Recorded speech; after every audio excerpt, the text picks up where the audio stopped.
నమస్కారం ETV news కి స్వాగతం. ప్రజల ఆశీస్సులతోనే కాంగ్రెస్ నేత వంశీకృష్ణ అనుచరుల దాడి నుంచి ప్రాణాలతో బయటపడినట్లు అచ్చంపేట భారాస అభ్యర్థి గువ్వల బాలరాజు తెలిపారు. తనపై గతంలో కాంగ్రెస్ అభ్యర్థి వంశీకృష్ణ దాడులు చేయించారని, శనివారం రాత్రి కూడా వంశీకృష్ణ స్వయంగా దాడులు చేయించారని బాలరాజు ఆరోపించారు.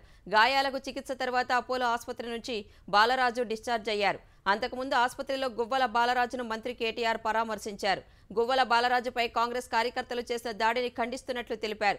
ఎన్నికల తర్వాత వచ్చేది భారాస ప్రభుత్వమేనని, దాడుల సంస్కృతిని ప్రోత్సహిస్తే నష్టపోయేది మీరే అంటూ కాంగ్రెస్ పై నిప్పులు చెరిగారు. శాంతి భద్రతలను కాపాడాల్సిన బాధ్యత పోలీసులదేనన్న కేటీఆర్ గువ్వల బాలరాజుకు భద్రత పెంచాలని డీజీపీని కోరారు.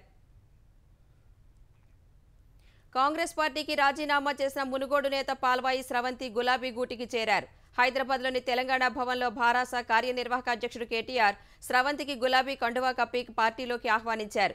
దివంగత కాంగ్రెస్ నేత మాజీ మంత్రి పాల్వాయి గోవర్ధన్ రెడ్డి కుమార్తె స్రవంతి 2014 ఎన్నికల్లో మునుగోడు నుంచి స్వతంత్ర అభ్యర్థిగా పోటీ చేసి 2వ స్థానంలో నిలిచారు. గతేడాది కోమటిరెడ్డి రాజగోపాల్ రెడ్డి కాంగ్రెస్ను వీడిన సమయంలో ఉప ఎన్నిక రాగా ఆమె హస్తం పార్టీ అభ్యర్థిగా నిలిచారు. అసెంబ్లీ ఎన్నికల్లో మునుగోడు నుంచి కాంగ్రెస్ టికెట్ను స్రవంతి ఆశించారు. కానీ తిరిగి సొంత గూటికి చేరిన రాజగోపాల్ రెడ్డికే కాంగ్రెస్ టికెట్ ఇచ్చింది. తీవ్ర అసంతృప్తితో ఉన్న స్రవంతి కేటీఆర్ సమక్షంలో భారాసలో చేరారు. రేవంత్ రెడ్డి రైతులను అవమానిస్తున్నారని, ఆయనకు వ్యవసాయంపై కనీస అవగాహన లేదని తెలంగాణ ఆర్థిక మంత్రి హరీష్ రావు విమర్శించారు. రైతులకు 3 గంటల కరెంటు చాలని రేవంత్ అంటున్నారన్న హరీష్, రైతు బంధు సొమ్మును భిక్షమని అవమానించారని మండిపడ్డారు. తెలంగాణ భవన్లో నిర్వహించిన భారాస కార్యకర్తల సమావేశంలో పాల్గొన్న మంత్రి కాంగ్రెస్ పై పదునైన విమర్శలు చేశారు. రేవంత్ రెడ్డికి కేసీఆర్ కు అసలు పోలికే లేదన్న హరీష్, కేసీఆర్ రైతును రాజు చేశారన్నారు. ఉస్మానియా విద్యార్థులను రేవంత్ అడ్డా కూలీలతో పోలుస్తున్నారన్న హరీష్, కేసీఆర్ పాలనలో తెలంగాణ అన్ని రంగాల్లో ముందుకు వెళుతుందన్నారు. విజయభేరి సభల్లో భారాసపై రేవంత్ రెడ్డి చేసిన వ్యాఖ్యలను హరీష్ తిప్పికొట్టారు.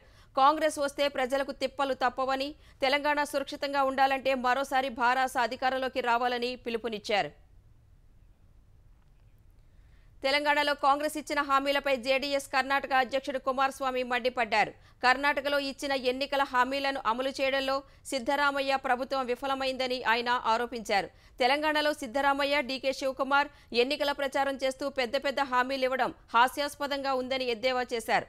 రైతులకు 24 గంటల విద్యుత్ అందుతున్న తెలంగాణలో కర్ణాటకలో మాదిరి 5 గంటల విద్యుత్ ఇస్తామని చెప్పడం నవ్వు తెప్పిస్తోందని అన్నారు. కర్ణాటకలో 5 లక్షల ఉద్యోగాలు ఖాళీగా ఉంటే భర్తీ చేయని సిద్ధరామయ్య, డీకే శివకుమార్ తెలంగాణలో 2.5 లక్షల ఉద్యోగాలు భర్తీ చేస్తామని చెబుతున్నారని కుమారస్వామి దుయ్యబట్టారు. రేషన్ కార్డు ఉన్న కుటుంబంలో మహిళా పెద్దకు 4,000 ఇస్తామని తెలంగాణ ప్రచారంలో చెబుతున్న సిద్ధరామయ్య, కర్ణాటకలో కేవలం 2,000 మాత్రమే ఇస్తున్నారని కుమారస్వామి ఆరోపించారు. కర్ణాటకలో ఎందుకు మహిళలకు 4,000 ఇవ్వరని ఆయన ప్రశ్నించారు. కర్ణాటకలో గృహజ్యోతి యోజన కింద 200 యూనిట్ల ఉచిత విద్యుత్ హామీ కరెంటు లోడ్ సమస్యతో విమర్శల పాలవుతోందని కుమారస్వామి ఆరోపించారు. ఆఖరుకు కాంగ్రెస్ తమ బహిరంగ సభలను సెల్ ఫోన్ వెలుతురులో నిర్వహిస్తోందని ఆయన విమర్శించారు.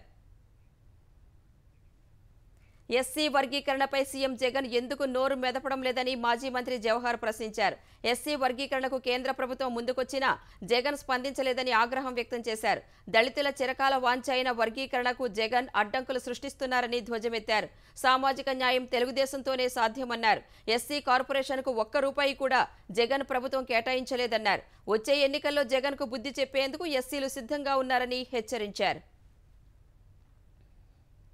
ఆంధ్రప్రదేశ్లో మద్యం కుంభకోణం ద్వారా ముఖ్యమంత్రి జగన్ వేల కోట్లు దోపిడీ చేస్తున్నారని సిపిఐ ఏపీ కార్యదర్శి రామకృష్ణ ఆరోపించారు.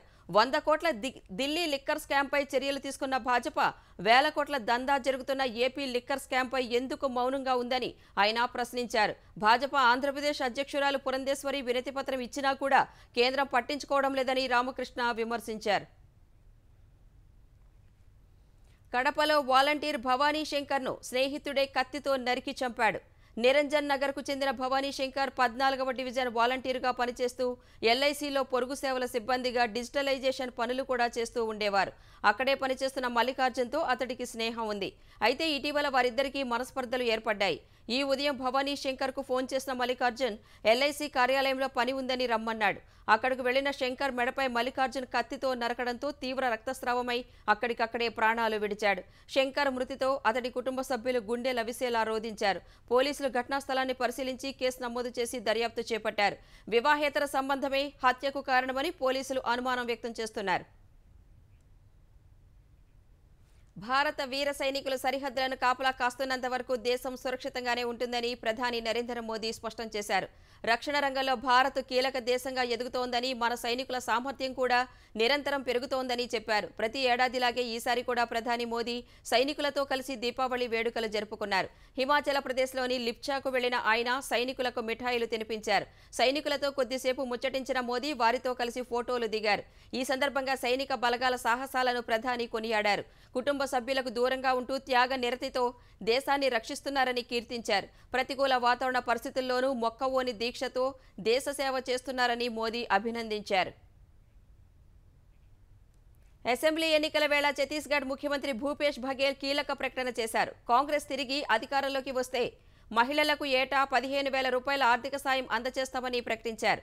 ఈ మొత్తాన్ని మహిళల బ్యాంకు ఖాతాల్లో నేరుగా జమ చేస్తామన్నారు. దీపావళి సందర్భంగా ఛత్తీస్గఢ్ మహిళలకు తాము ఇస్తున్న కానుక ఇది అని ఆయన పేర్కొన్నారు. ఛత్తీస్గఢ్ గృహలక్ష్మి పథకంగా దీన్ని అమలు చేస్తామని సీఎం బఘేల్ వెల్లడించారు. పెళ్లైన మహిళలకు ఏటా 12,000 రూపాయలు అందజేస్తామని భాజపా ఇప్పటికే ప్రకటించింది. ప్రతిగా 15,000 ఇవ్వాలని కాంగ్రెస్ నిర్ణయం తీసుకున్నట్లు తెలుస్తోంది.